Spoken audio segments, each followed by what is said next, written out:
Learn Swahili with Yunya. English, Kiswahili. Hello, habari. Good morning, habari ya asubuhi. Goodbye, kwaheri. Please, tafadhali. Thank you, asante.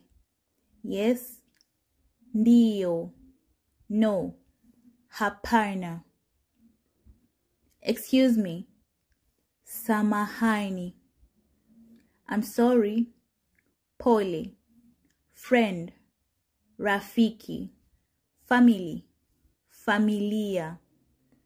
Father, baba. Mother, mama. Brother, kaka. Sister, dada. School, shule. Teacher, mwalimu. Work, kazi.